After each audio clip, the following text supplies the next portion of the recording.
É uma grande honra, uma alegria estar aqui com vocês. Tenho um carinho muito grande aqui por esta associação, porque durante um bom tempo, em seus primórdios, ela acolheu alguns familiares que trabalharam aqui. 2 sobrinhos trabalharam aqui na associação e também a minha irmã, Ana Maria, provavelmente conhecida de alguns, foi secretária da presidência durante um bom tempo aqui.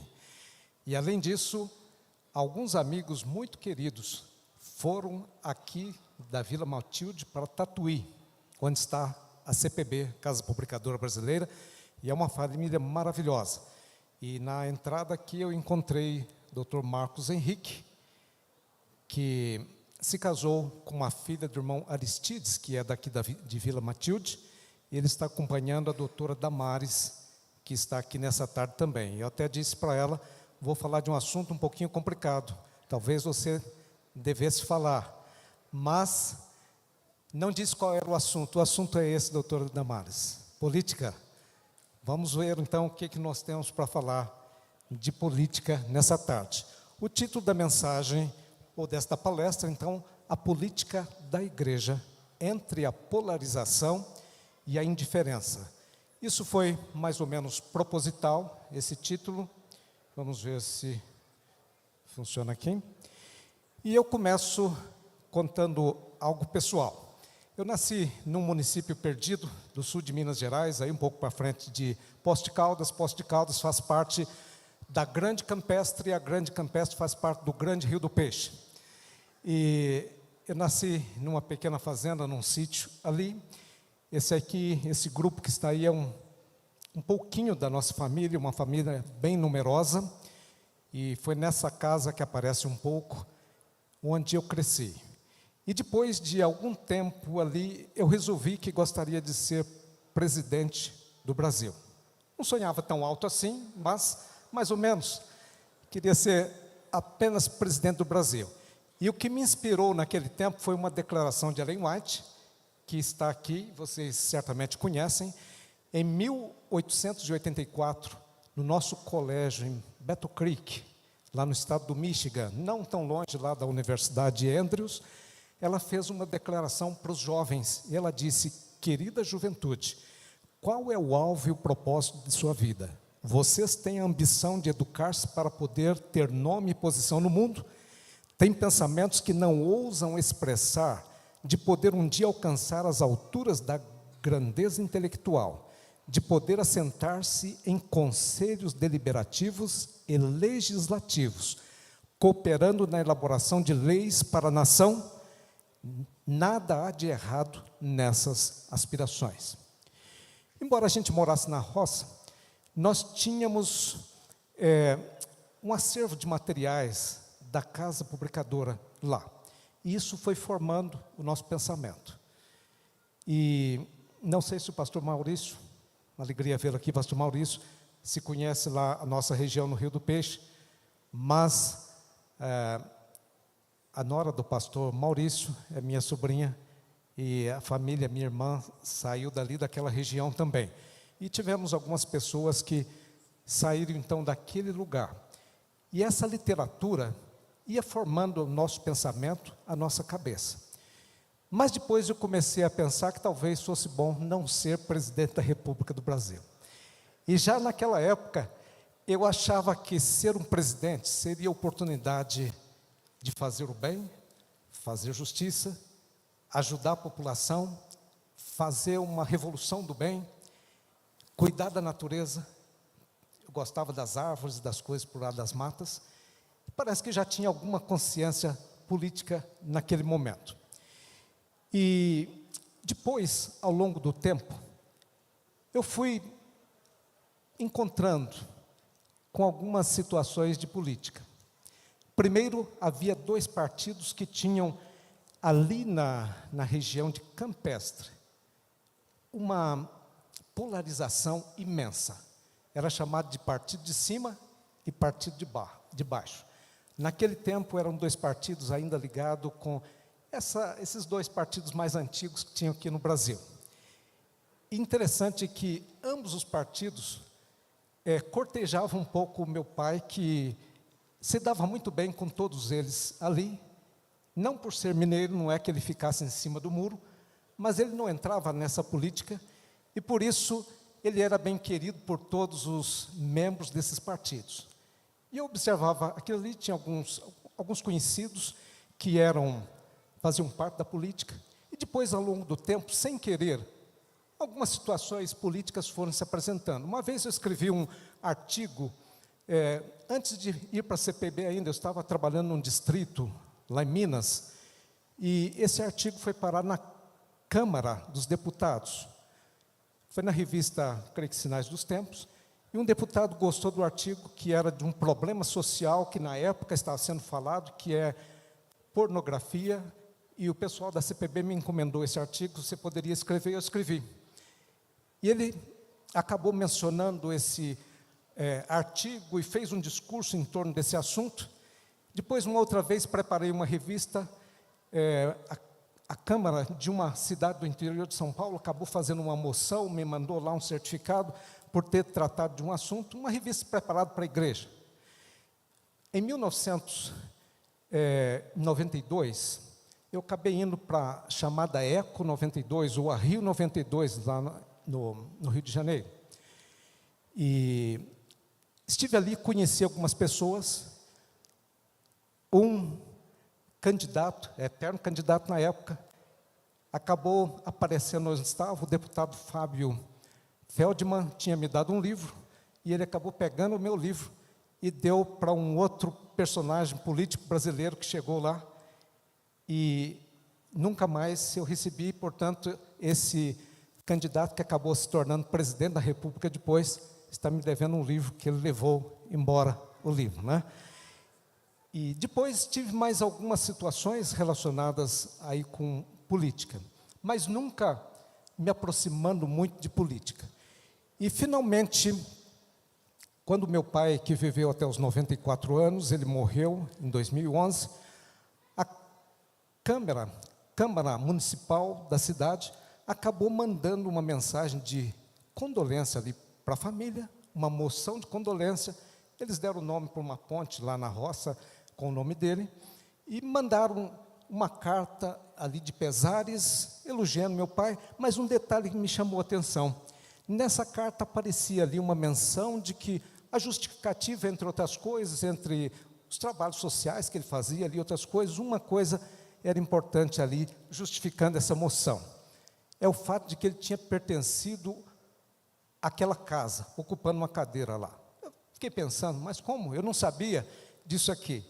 Então, foi alguma circunstância no passado, mas eles consideravam que ele tivesse ocupado essa cadeira. Mas eu nunca acompanhei essa fase da vida do meu pai, nem nunca vi, ele não era, obviamente, nenhum funcionário fantasma, mas eles reconheciam que ele tivesse feito parte ali daquela casa, e mandaram essa moção ali para a gente.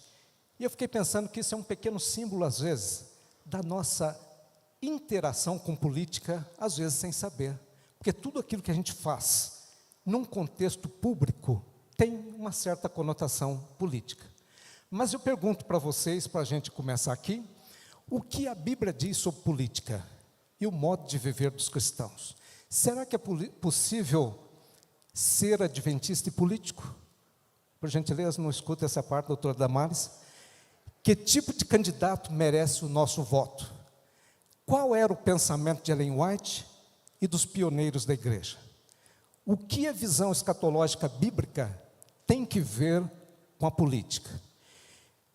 Então, esses são assuntos que estavam aí, e finalmente no finzinho de 2021, sem que eu estivesse pensando em política, em escrever um livro, na verdade, eu estava trabalhando num outro material muito distante dessa área. De repente, alguns líderes aí da nossa igreja, incluindo um líder que deve estar aqui nesse auditório, eles me chamaram e fizeram uma proposta para eu escrever um livro sobre política. Eu hesitei um pouco por causa desses outros projetos, do tempo também, mas finalmente insistiram, e eu disse, se for do interesse da igreja, eu escrevo. Mas tinha que escrever rápido, muito rápido. E a divisão sul-americana achou que nós precisaríamos de um material nessa área. E aí eu acabei escrevendo um livro não é tão grande, de 160 páginas, intitulado Política, o que você precisa saber. Este material foi trabalhado com carinho, ele foi lido por vários líderes da igreja, portanto, é o meu pensamento, mas não é só o meu. Eu sou responsável pelos defeitos do livro, mas se tiver virtudes é que o pessoal ajudou a aperfeiçoar algumas coisas. Aqui não é exatamente um resumo, mas é algumas pinceladas de alguns detalhes que estão no livro, mas nós temos muitas informações que eu acho que vai ser um livro bastante útil, não só sobre o que a igreja diz, mas sobre o contexto bíblico e algumas coisas mais que estão aí.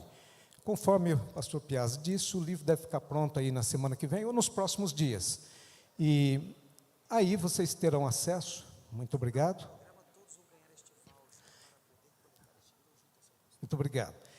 Então, o pastor está anunciando aqui que no final do programa vocês receberão um voucher.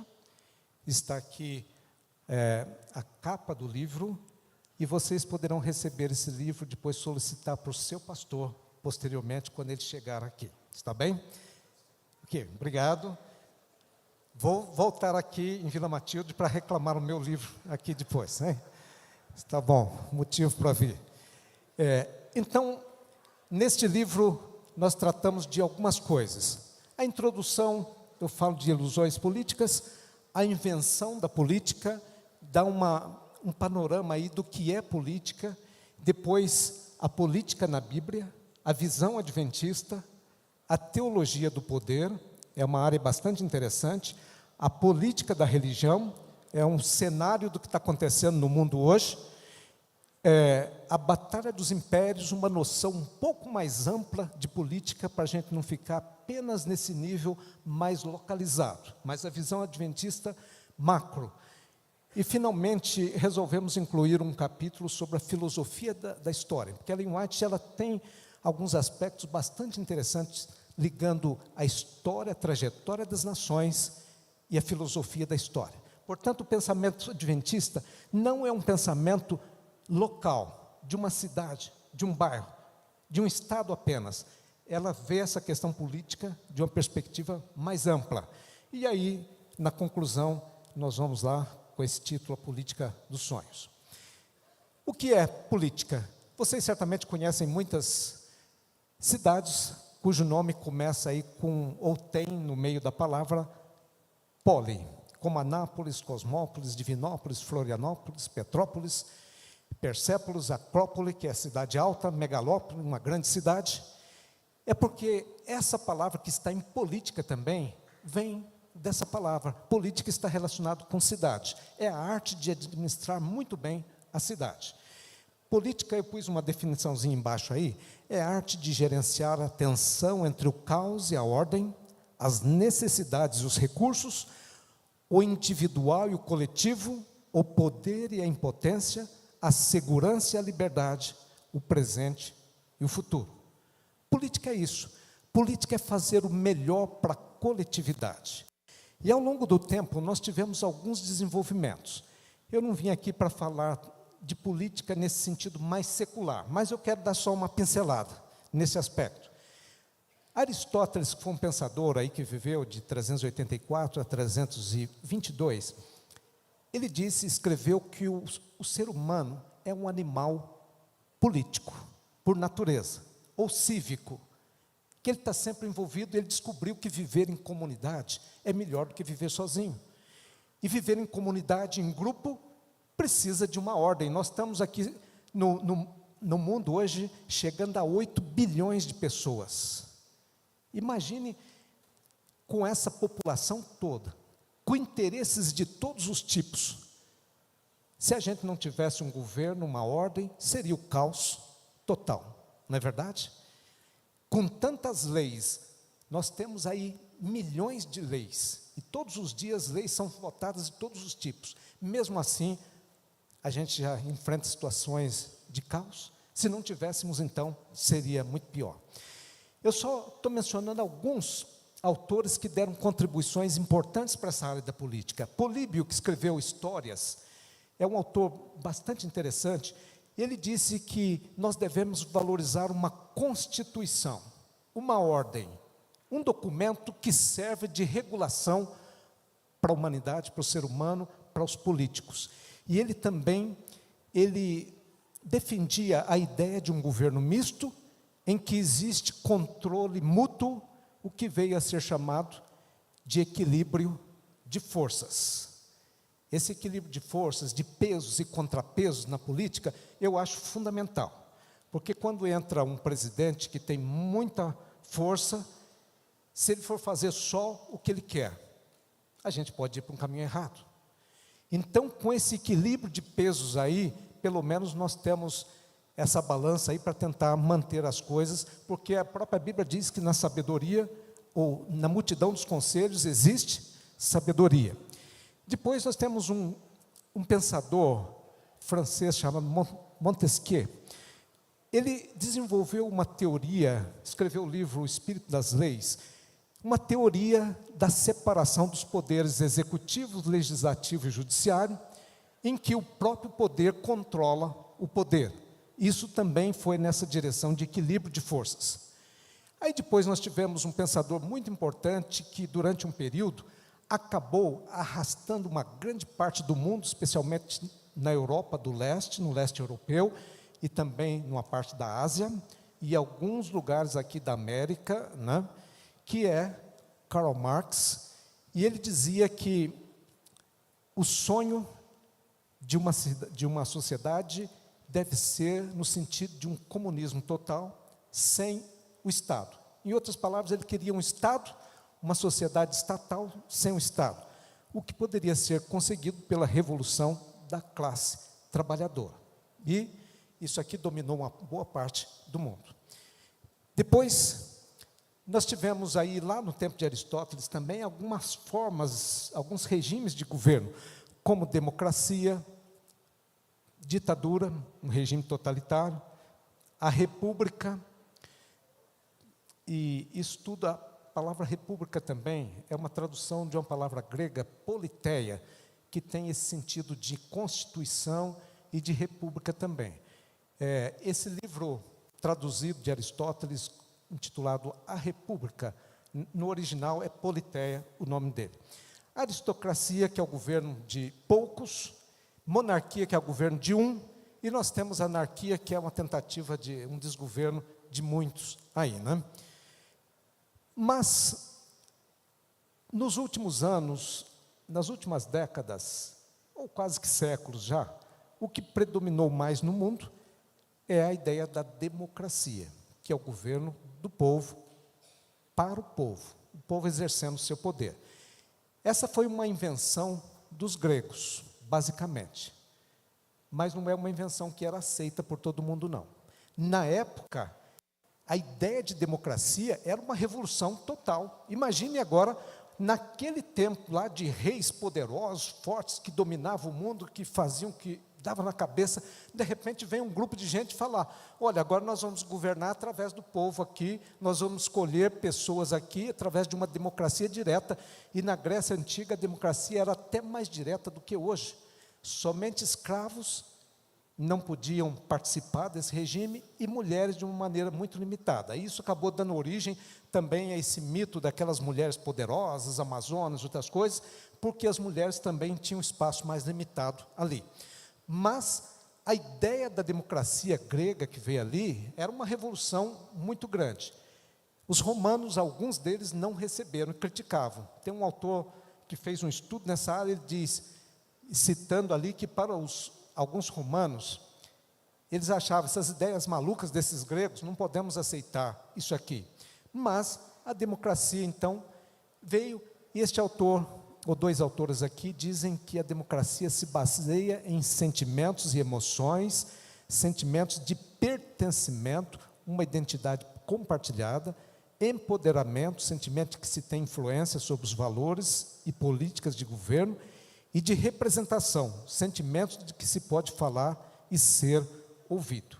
Democracia pressupõe participação, liberdade, você falar, você votar, você escolher, e é um regime que veio vindo a partir do século XIX, em especial, ganhou influência. Mas as coisas não são tão tranquilas assim. Tem um índice de democracia que avalia, foi criado pela revista The Economist, em 1996, eu creio, que eles avaliam vários aspectos relacionados com a democracia, como o processo eleitoral, o funcionamento do governo, a participação política, a cultura política, as liberdades civis. E, segundo essa avaliação, existem 20 países com uma democracia plena. Democracia nota 10. 54 países têm a democracia, mas ela tem alguma vulnerabilidade. 34 países têm um regime híbrido e 59 países, essa estatística é recente, têm regime autoritário ainda. Mas a democracia acabou ganhando espaço. Tanto é que, em 1989, Francis Fukuyama, que é um historiador, ele publicou um artigo que depois virou um livro, e também um livro foi criticado, inclusive por alguns pensadores, como esse francês, e ele dizia que o mundo já tinha esgotado. Essa democracia, esse sistema que a gente conhece aqui, do liberalismo econômico, já tinha chegado ao ponto final, e a história, segundo ele, era o fim da história, acabou. Mas depois ele teve que mudar, porque o mundo não está tão tranquilo assim nessa área, e há muitas coisas diferentes. Mas é importante a gente preservar aqui no nosso sistema a democracia. Esses dois autores aqui de Harvard escreveram um livro muito bom, traduzido já para português, chamado Como as Democracias Morrem. Eles procuraram mostrar que, normalmente, as democracias morrem, não, às vezes, porque vem alguém e toma o poder com um fuzil, vai lá e entra no palácio, nem sempre. Às vezes, as democracias morrem porque as pessoas começam a esgarçar o tecido da democracia devagarinho, não respeitando certas coisas, e eles falam de 4 indicadores de autoritarismo: rejeição das regras democráticas do jogo, sejam elas escritas ou informais. Quando a gente trabalha com democracia, nós temos aquilo que está no papel, na letra, mas nós temos aquilo que a sociedade convenciona, que é aceitável, se você vai passar ou vai ficar dentro daquele limite. Um outro aspecto é a negação da legitimidade dos oponentes políticos. O outro é tolerância ou encorajamento à violência. E outro é propensão a restringir liberdades civis de oponentes, inclusive a mídia. Quando isso ocorre, normalmente a democracia está balançando, tem algum risco, algum perigo. Mas eles têm muitas análises interessantes ali. Dentro desse aspecto político, seria importante mencionar, na introdução do livro, nós temos alguns pressupostos que você deve prestar atenção, mas eu selecionei um apenas, que é o aspecto da ideologia. Ideologia é um pouco diferente de cosmovisão. Nós valorizamos muito a cosmovisão, que é aquele conjunto de lentes que a gente enxerga o mundo. Nós temos que trabalhar pela cosmovisão bíblica. Mas a ideologia, então, é um aparato de pensamento, de coisas, um conjunto de pressuposições, crenças, expectativas que guiam um grupo e justifica as ações, o comportamento e os arranjos sociais. Na perspectiva marxista, que eles falam muito de ideologia, a ideologia seria uma falsa consciência, uma inversão do real. Seria a classe dominante, segundo eles, mostrar uma realidade, inverter essa realidade e fazer todo mundo acreditar que aquela realidade que não é real seria o real. Mas essa é uma linha de pensamento. Há outras, e essa é uma palavra que é muito evocada aí no meio político às vezes, de um ponto de vista mais neutro. Ideologia é um amplo sistema de ideias que serve de base para moldar e validar caminhos sociopolíticos.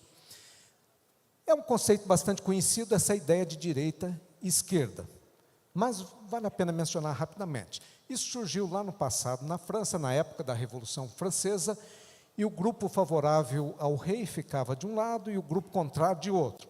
E por isso veio. Hoje em dia, esses conceitos não dão conta mais de expressar a complexidade da realidade política. mas ainda são conceitos usados e às vezes usados contra os outros. E o que quer dizer? A esquerda já foi chamada aí como partido do movimento, que quer mudança, e a direita como partido da ordem, que quer preservar a ordem. A esquerda enfatiza mais o ideal de igualdade e a direita aposta na diferença. A esquerda, ela crê muito em utopias, na intervenção estatal e na capacidade de transformação, e a direita, ela é mais pé no chão, aposta mais na livre iniciativa e na capacidade de autotransformação, que a própria pessoa, se você der as condições, ela pode mudar a realidade. A esquerda valoriza muito a ideologia, a direita preza a liberdade.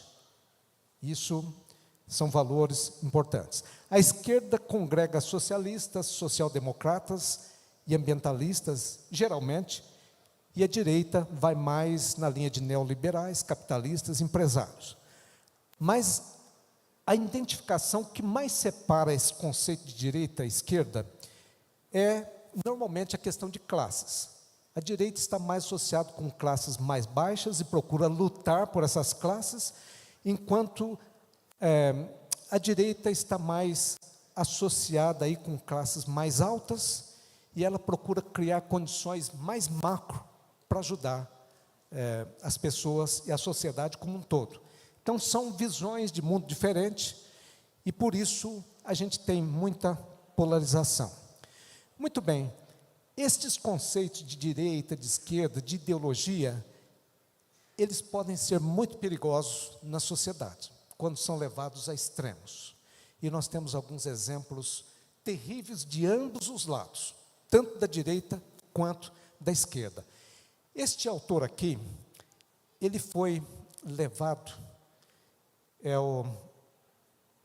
está o nome dele aqui, foi levado lá para Alexander Solzhenitsyn. Ele foi levado ali para a Sibéria, para os gulags, que eram os campos de concentração de trabalho forçado ali da Rússia. E ele passou anos ali. E em 1970 ele ganhou um prêmio muito importante, que é o Prêmio Nobel de Literatura, por um livro que nem é um espetáculo de literatura, mas foi um livro muito importante. E esse livro começa falando numa nota ali que apareceu numa revista. E essa revista, está aí o nome dela, Priroda, que quer dizer natureza, que é da Academia de Ciências lá da Rússia. Em 1949, apareceu uma nota, então, aparentemente despretensiosa, que o pessoal que costumava ler aquela revista, pouca gente, talvez nem percebesse. Mas essa revista caiu na mão de um grupo de pessoas ali que começou a ler aquela revista. E esse grupo de pessoas fazia parte do grupo dele, os Zeks, que quer dizer presos. E a notinha era sobre o rio Kolyma, numa região perto da Sibéria, e eles encontraram ali alguns tritões, que parece um peixe, mas parece uma salamandra, e esses peixes estavam ali congelados durante séculos, milênios talvez. E agora aquele grupo veio, que encontrou, começou a devorar aqueles tritões, com vontade, com muito apetite. E era aquele grupo que estava preso ali no trabalho forçado. E assim começa a narrativa, então, desse livro Arquipélago Gulag. E ele desenvolve, ganhou o prêmio, ele era muito conservador, meio reacionário, ele esteve distante da religião, mas depois ele recuperou essa linha da religião. E o interessante é que esse homem aqui, ele foi banido da Rússia, passou aí 20 anos proibido de voltar lá, mas ele voltou em 1994, ele voltou lá para a Rússia, e ele queria resgatar uma Rússia dos tempos áureos de glória. E ele achava que um homem só poderia talvez conseguir essa missão. E esse homem era Vladimir Putin. Solzhenitsyn morreu, foi sepultado no mosteiro, lá em Moscou, e Putin, realmente ele foi nessa linha de querer resgatar uma Rússia, seus tempos de glória. E dentro do seu programa, ele foi nessa linha de invasão da Ucrânia E nós sabemos o que corre hoje aí, a ameaça de bomba nuclear no mundo. E as bombas nucleares disponíveis hoje daria para acabar com o mundo várias vezes, para destruir totalmente. Então vejam que a política tem conexões que às vezes a gente não consegue perceber na hora, mas elas vão. Ele é muito amigo de Kirill, que é Cirilo I, que é o homem da religião grega ortodoxa, é a religião que domina a Rússia. Portanto, ele é amigo de um religioso, do líder religioso. Mas essa ideia de confronto, de ir, de invadir outro país, faz parte. E o líder religioso dá cobertura para essa iniciativa dele ali também. São conexões. Se a gente for para um outro lado agora de um regime totalitário de direita, isso aqui foi de esquerda, agora de direita. Alguns anos atrás a gente trabalhou lá na Casa Publicadora, nesse livro, sobre a vida de Hans Hazel. Esse é um livro maravilhoso, vendeu muito aí, tem uma história forte, bonita. No final dos anos 30, ele foi convocado ali com aquele juramento diante do partido de Hitler, e ele fez parte dessa companhia pioneira, jogou a sua arma fora, portava um revólver de madeira, e ele fez parte ali. Leia esse livro se você não leu ainda, e você vai ver um pouquinho da história. E foi um regime que a gente pode dizer diabólico. Como não? Assim como o regime soviético foi um regime diabólico, esse aqui foi também, nos dois espectros. Regimes que alcançaram a igreja, que atingiu membro da igreja, ancião de igreja como vocês, porque a grande política é importante, mas a pequena política está aí no dia a dia nosso, mas a grande tem implicações. Naquela época, muitas igrejas não tiveram discernimento, a percepção de como agir diante do regime de Hitler.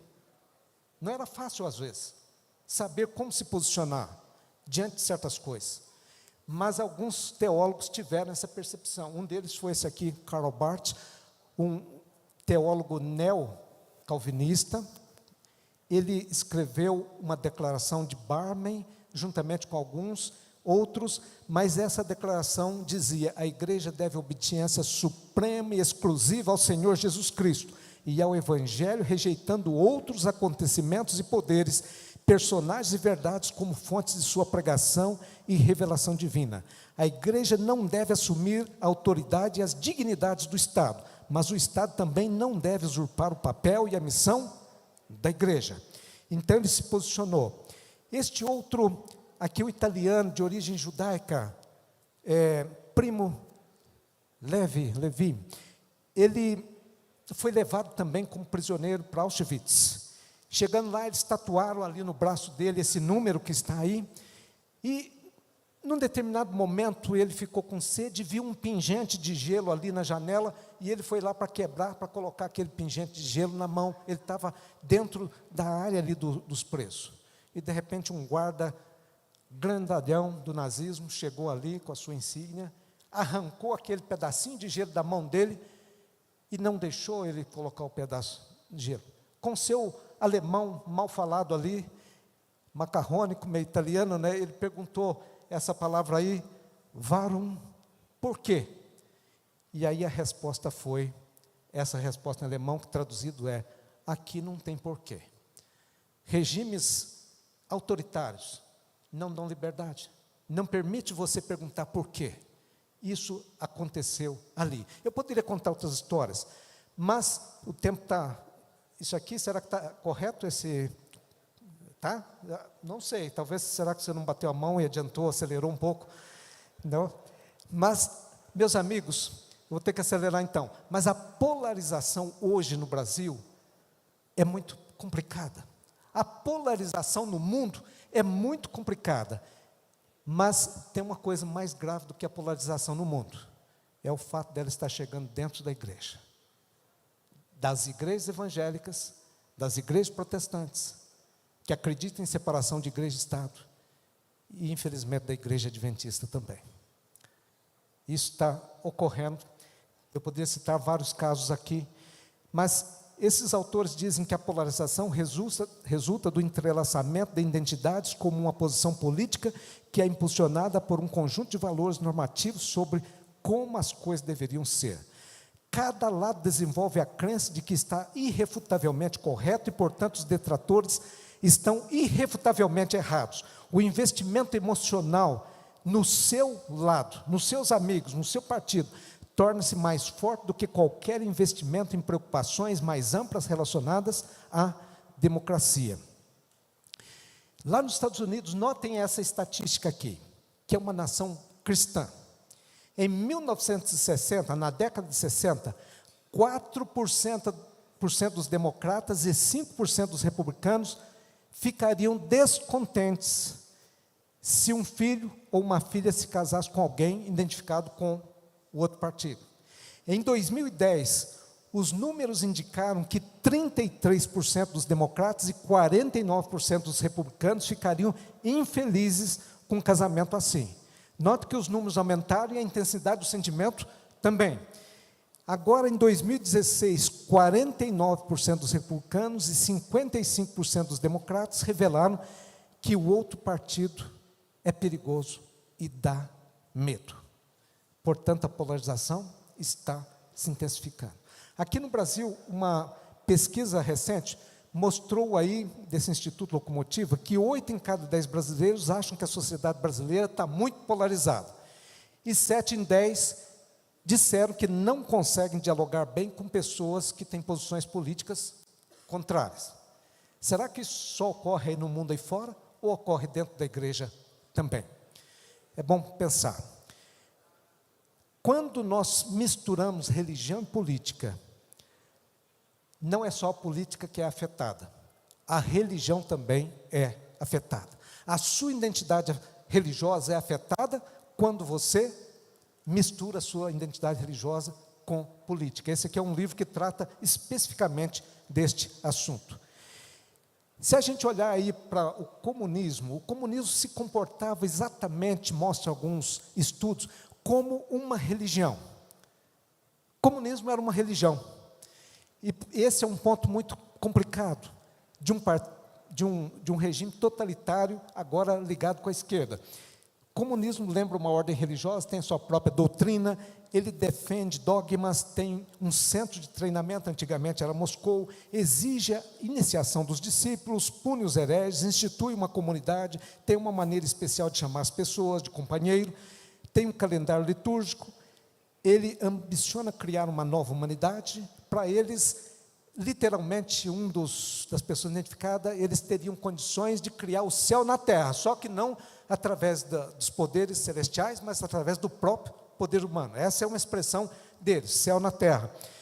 Cria um panteão de personagens especiais, equivalentes a uma estrutura hierárquica, cultua os seus santos. Stalin, que matou milhões de pessoas, era um santo também. Guarda relíquias dos personagens venerados, realiza festivais em dias especiais e tem os seus lugares de peregrinação. Mas se a gente for do outro lado, que é o oposto, que é o capitalismo, você encontra basicamente a mesma coisa. Então, não estou falando de um lado, criticando esse ou aquele, mas é a mesma coisa. Além disso, a plataforma principal do capitalismo, do liberalismo econômico, qual que é? É o dinheiro. É criar, renovar a tecnologia, essa máquina, mas às vezes as florestas são derrubadas, são destruídas, se bem que o regime socialista também trouxe enormes desastres ecológicos, mas o capitalismo também. A Bíblia diz que o dinheiro age como um Deus. O dinheiro age como um Deus na nossa vida. Ele trabalha nas nossas emoções. O verbo que Jesus usou ali para servir a Deus ou as riquezas, o dinheiro, é o mesmo verbo para adorar, para servir. Portanto, ele é apresentado, personificado, como se fosse uma pessoa, Mamon. E não é só isso, não. Nós encontramos Ellen White mencionando o termo Mamon, dinheiro, capitalismo, 665 vezes. Aqui eu poderia falar um pouquinho sobre o aspecto da Bíblia, mas o tempo está no finzinho, então vamos embora. Qual é a visão adventista? A visão adventista ela foi herdada dos reformadores. Ellen White tem um texto que ela diz que aquela defesa da liberdade que alguns pagaram com a sua vida, quem herdou essa defesa da liberdade hoje? Somos nós. E entre esses que defenderam a liberdade, especialmente a separação entre igreja e Estado, nós temos Roger Williams, nós temos William Penn, e nós temos um ministro, um pastor batista, Isaac Backus. E os adventistas aí, normalmente eles não são contrários à política, mas a igreja adventista tem 4 pilares. No livro você vai encontrar isso aí esmiuçado, 4 pilares. Em primeiro lugar, a igreja defende a legitimidade dos governos. O governo é legítimo, o apóstolo Paulo diz isso. O governo é ministro de Deus, e a palavra que ele usa ali investe a função do político de uma certa sacralidade, é o que está lá numa literatura adventista oficial. Então, tem o seu papel, nós devemos respeitar as autoridades, são constituídos, são ministros de Deus, diz o apóstolo Paulo. E na literatura adventista nós encontramos isso. A igreja adventista herdou essa distinção de igreja e Estado. E ela trabalha fortemente com isso, não abandonou isso ainda. Separação entre igreja e Estado. E o dia que essa separação cair, como está indo, por exemplo, nos Estados Unidos, em alguns lugares, nós teremos problemas. Portanto, a igreja trabalha com separação de igreja, Estado ou política e religião.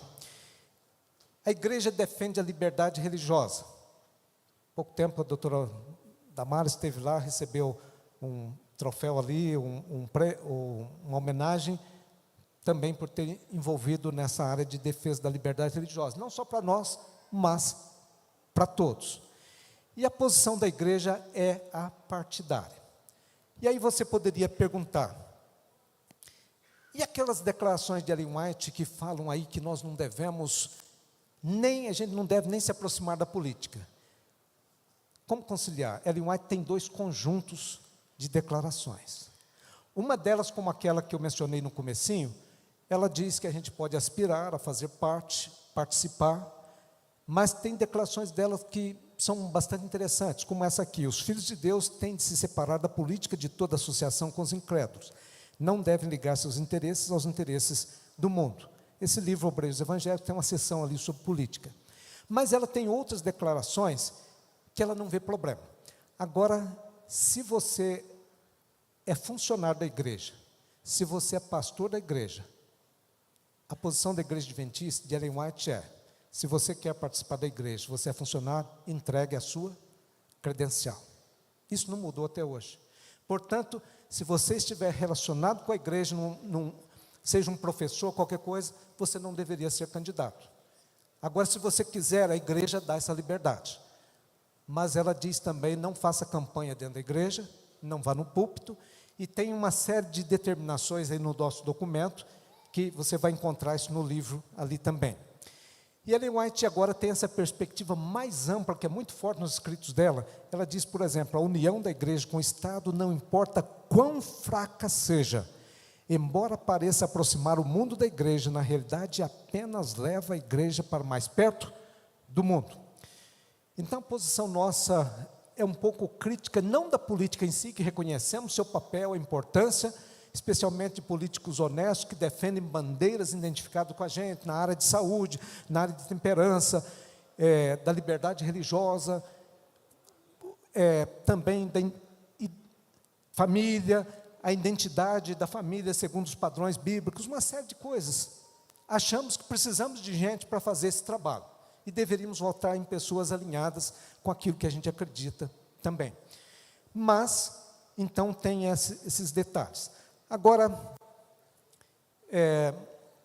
mais um minutinho aqui, pastor, não quero atrapalhar muito o programa. Eu só queria mencionar este homem aqui, que foi um campeão da defesa da separação entre igreja e Estado.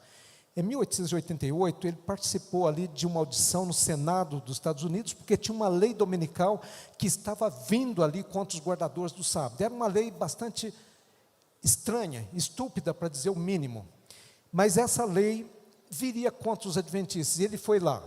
E ele recebeu muitos questionamentos, mas ele teve uma lógica muito brilhante, uma participação fantástica ali.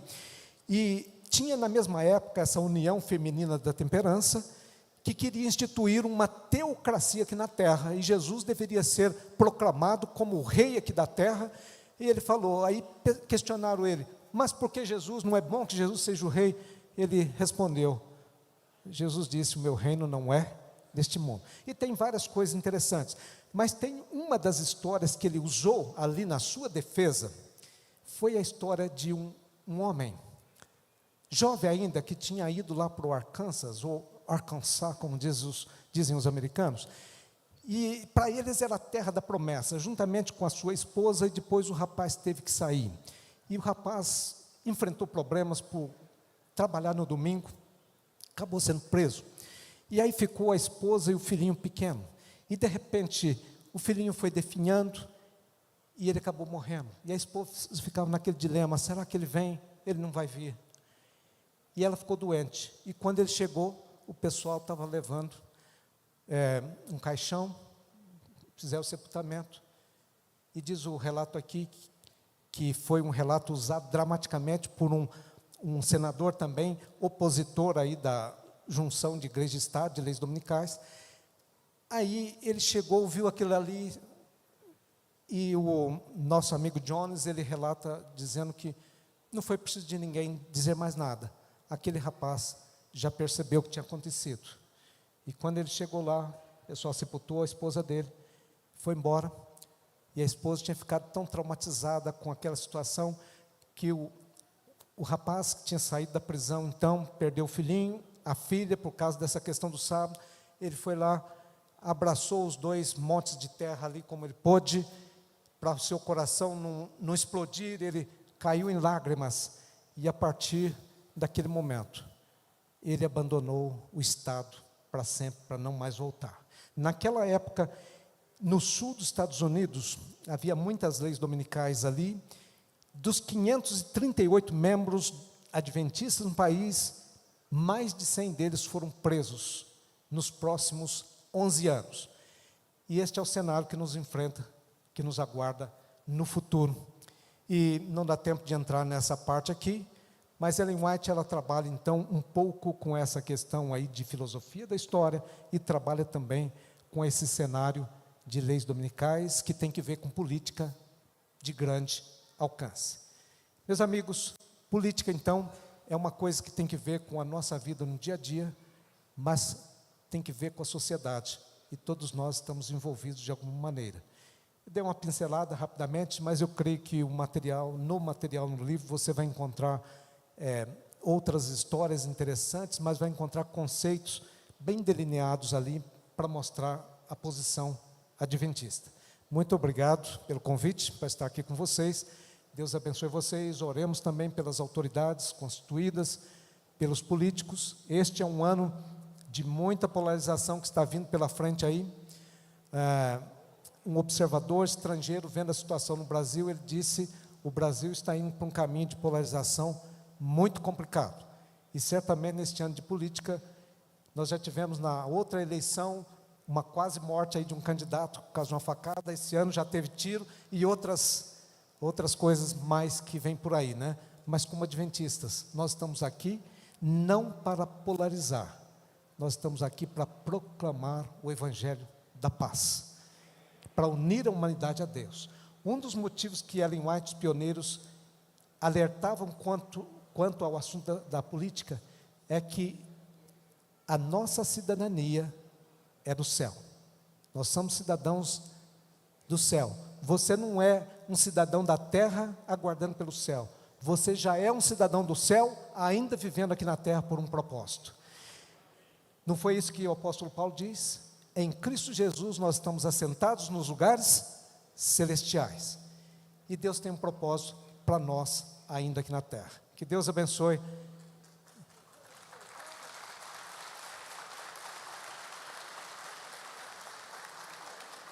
Sim. Sim. Votar ou não? Sim, nós devemos votar. A pergunta é se nós devemos votar ou não. Nós devemos votar. Votar bem, não porque alguém indicou, mas com a nossa consciência, com a liberdade que a igreja dá, analisando o currículo do candidato, aquilo que ele já fez, as bandeiras que ele defende, se ele já foi um político, nós devemos analisar aquele que se identifica mais com a gente. Às vezes o partido, é difícil ver porque o partido tem bandeiras, às vezes o nosso voto também no sistema eleitoral brasileiro, uma quantidade de votos não fica só candidato, beneficia o partido, mas nós devemos votar. Ellen White disse que em momentos críticos ali, se fosse necessário votar até no sábado, nós deveríamos votar se tivesse uma causa extraordinária em jogo. Portanto, eu creio que nós devemos votar. Ok? Obrigado.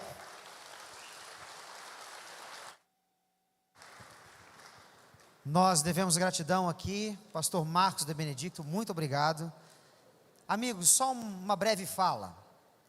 Como foi dito aqui, todos receberão ao final do programa saída um voucher para poder futuramente trocar junto ao seu pastor. Assim que os livros chegarem aqui, os pastores serão notificados e vão levar as quantidades necessárias às igrejas para que vocês tenham. Todos receberão. Essa foi uma primeira iniciativa apenas para poder dar início a uma jornada que não deve parar. Nós precisamos estar cada dia mais instruídos para nós podermos ajudar a igreja no processo do seu amadurecimento, frente a um momento tão delicado que nós estamos agora. Eu digo isso para vocês com todo carinho, por um fator. Há tempos atrás, eu estive conversando com um pastor nosso aqui, de um distrito nosso. E esse pastor disse para mim: pastor, o nosso encontro lá, para o propósito que eu queria, vai ser distrital. Mas uma das nossas igrejas não vai participar. Qual o problema? Esta igreja se dividiu do restante do distrito por causa de opinião política. E não há mais espaço para diálogo dentro do distrito com esta igreja. Meus amigos, nossas igrejas não são berços políticos. Embora nós, como foi muito bem colocado aqui, estejamos imersos dentro de um ambiente em que a política é útil, é boa e é importante para termos uma sociedade equilibrada, para conseguirmos progredir como indivíduos, as nossas famílias, a nossa própria igreja. Hoje eu conversava com o pastor Moacir Biavati. Nós temos evidências bíblicas de que a ampliação da história humana, ela vai terminar com restrições severas à prática da religião. Nós temos evidências bíblicas disso. Quando eu olho para Daniel, eu vejo a estátua, que me dá muitas informações de governos pós-governos. O mesmo sonho na sua ampliação em Daniel, eu tenho ali agora os animais, dos quais, que na sucessão de governos, nasce agora uma ponta pequena, que agora traz as opressões, que traz os problemas, que embora nós saibamos que já foram cumpridos e vencidos em certa parte, será restaurado no final da história, para criar o ambiente, o cenário ideal para a volta do nosso Jesus, o nosso principal governante.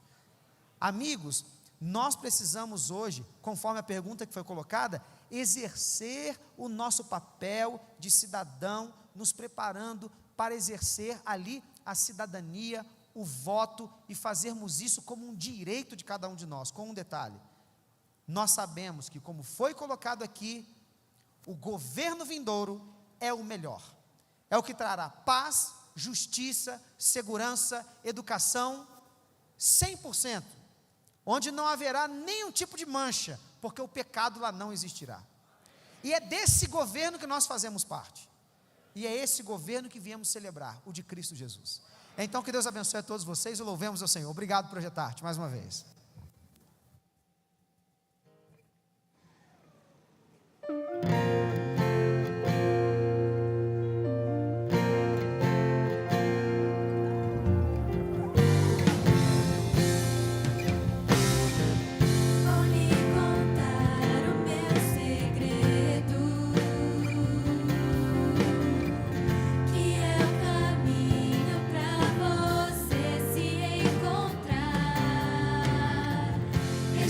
Segredo